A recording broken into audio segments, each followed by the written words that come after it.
기후 리포트. 오늘은 또 어떤 소식일까요? 오늘도 우리나라고 오늘도 대통령 선거 이야기입니다. 네네. 예, 기후의 중심 대한민국. 6월 3일 대통령 선거를 앞두고 오늘은 소비자를 위한 기후 리포트로 한번 준비를 해봤습니다. 네. 오늘 그 12개 소비자 단체로 구성된 한국소비자단체협의회가 21대 대통령과 정부에게 바라는 소비자 정책 제안을 발표했거든요. 어유 중요한 얘기를 했네요. 네, 소비자 이게 저희가 다 맞아 아마 좀 이따 말씀드리면 네. 맞아 이거 필요해 이런 내용이에요. 이 소비자 권리는 또 헌법에도 보장되는 보장이 돼 기본권이죠. 있고. 네. 그래서 차기 대통령이 누가 되든 어떤 정부가 되든 8가지 분야 이 소비자 정책은 꼭 해다오. 요렇게 이제 제안을 했는데요. 네.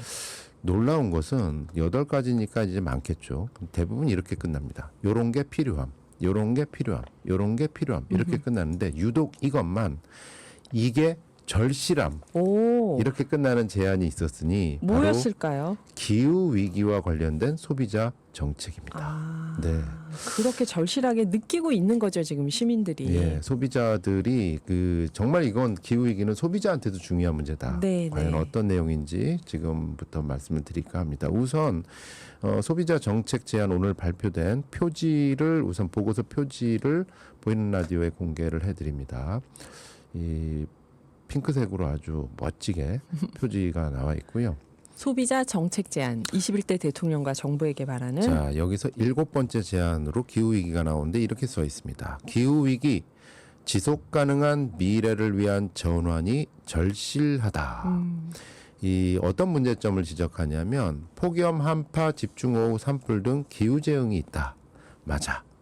식량 및 에너지 위기가 있다. 맞다.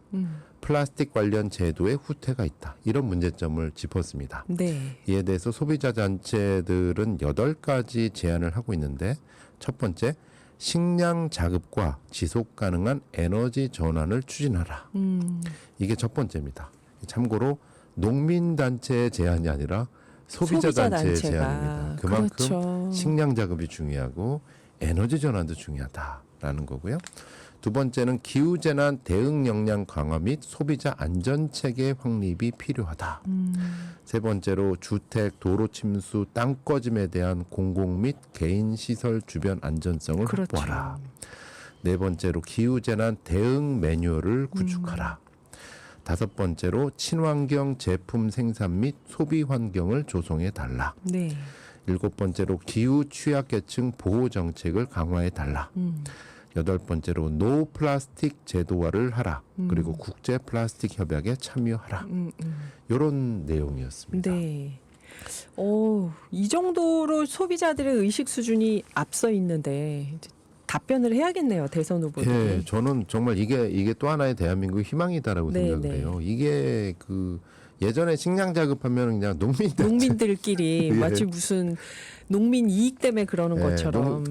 뉴스에도 안 나오고 그렇죠. 맨날 길 막는다고 막 트랙터 갖고 이런 뉴스만 나오고 그랬는데 이걸 농민과 소비자들이 같이 얘기를 하고 있는데 그 매개고리가 기후였구나. 네. 저는 이 부분에서는 일본한테 약간 고마운 게 그 쌀값 폭등한 것 때문에 우리가 좀 예민하게 느끼게 된 것 같아요. 그럴 수 이제. 있을 것 같아요. 이날의 정책 제안 논의에 참석했던 한 소비자 전문가는 기후 환경 제안에 절실함이라는 표현을 쓴 거에 대해서 이 12개 소비자 단체 사이에서 이견이 전혀 없었다. 아하. 지금의 기후 대응이 곧 소비자 권리를 지키는 것이다. 네. 이거를 강조를 하고 있습니다. 전반적으로 보면 들어보면서 맞아 이런 내용들이 많을 것 같아요. 8가지 제안이 이 차기 정부의 그 제안을 하는 소비자 단체들의 정책 제안이 어떤 건지 한번 간단하게 말씀을 드리겠습니다. 네. 첫 번째, 대통령 직속 소비자 민생위원회 설치가 필요하다. 이런 내용인데 이게 기존에 국무총리 산하의 소비자정책위원회가 있었는데 이르다 보니 각 부처 간의 컨트롤 타워 역할을 전혀 할 수 없었다. 대통령이 직접 챙겨달라. 예. 소비자 민생위원회로 챙겨달라. 이런 얘기고요. 두 번째로 소비자의 일상이 위험하다. 위험하죠. 고물가 물가 불안, 네. 의료 대란, 그렇죠. 전세 사기, 또 먹거리 불안, 여기에는 그렇죠. 미세 플라스틱과 후쿠시마 오염수가 들어갑니다. 네, 네. 요거를 하기 위해서 이러이러한 정책을 해달라라는 제안이 들어갔고요. 세 번째, 대규모 안전사고로 소비자 생명과 건강이 위협받고 있다. 이거는 아마 이태원 참사와 땅꺼짐 등 대규모 사고, 맞아요. 이 땅꺼짐이 수도권 지역 여기저기서 일어나니까. 네, 그리고 제품 서비스 안전 문제로 이런 문제를 들고 있습니다. 전기차 화재, 아하. 급발진, 항공기 안전, 아파트 부실, C커머스. 생각해보니까 한 번씩 다 물어줬던 거예요. 그러네요. 예. 순살 아파트 이런 문제도 예. 있었고. 이거를 어떻게 해결할 것인가? 실시간 소비 환경 안전관리 시스템을 도입하라. 네. 이런 제도적인 대안을 제시하고 있고요. 네 번째로 온라인 플랫폼 소비자 피해가 급증하고 있다. 이것도 T맵, 머지포인트 등 플랫폼 거래 피해가 있다. 그렇죠. 이중 가격제가 있고 후기 조작이 있고 자사 우대 등 온라인 플랫폼의 불공정성이 있다. 많은 분들이 느끼실 거예요. 전자상거래법 개정을 제안을 하고 있고요. 네. 다섯 번째로 각종 소비자 사기 피해가 심각하다. 아무래도 보이스피싱? 네. 아, 고령자 대상 사기 피해는 꾸준히 늘고 있는 거는 뭐 다들 느끼실 네, 텐데 네, 네, 요즘에는 AI를 이용한 딥보이스 피싱, 아. 각종 피싱, 중고거래 사기, 주식 리딩방, AI 워싱, 그린 워싱, 불법 도박 사이트.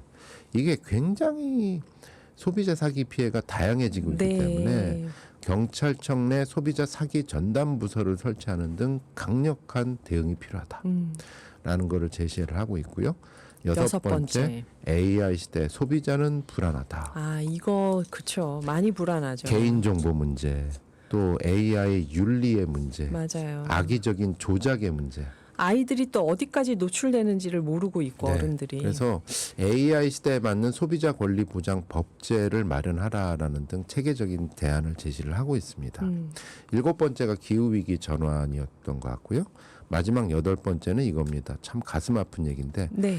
집단 소송제, 입증 책임 전환, 징벌적 손해배상. 이게 어디서 나오냐면 가습기 살균제, 아, 소비자 피해 구제돼도 이게 얼마 안 되는 보상이. 라돈 침대, 예. 자동차 급발진, 자동차 화재, T맵, 금융펀드 사기, 주가 조작, 불안전 판매, SKT 정보 유출 사건. 이번에 유심 전부 다 바꾸지 피해자는 못했죠. 있는데 맞아요. 구제받기도 어렵고 맞아요. 어디다가 무슨 얘기를 해야 될지도 모르겠어요. 이런 대규모 소비자 피해가 피해 구제가 특히 어려운데 또 하나 있습니다. 글로벌 기업의 소비자 피해 배상도 차별화되거든요. 아, 우리가 글로벌 기업이 더 폭스바겐 연비 오가 조작, 되나요? 애플 배터리 조작, BMW 화재 이런데 자국 나라마다 다 다른 거예요. 네, 네, 네. 소비자 집단 소송제를 도입하고 공익소 그 입증 책임 전환 및 징벌적 손해배상 도입이 필요하다. 이런 내용들이 들어가 있습니다. 이거를 대선 후보들이 꼭 검토해야 될 것 같은데요. 이 관련해서 저희가 오늘의 기회에서 특별히 또 시간 마련해서요. 네. 소비자 전문가 모셔서 이 6월 3일 투표하는 날에 네. 또 특집 생방송으로 한번 꾸며보려고 네. 합니다. 꼭 대선 후보 당선자분들이 꼭 들으셨으면 좋겠네요. 감사합니다. 노광준 PD였습니다.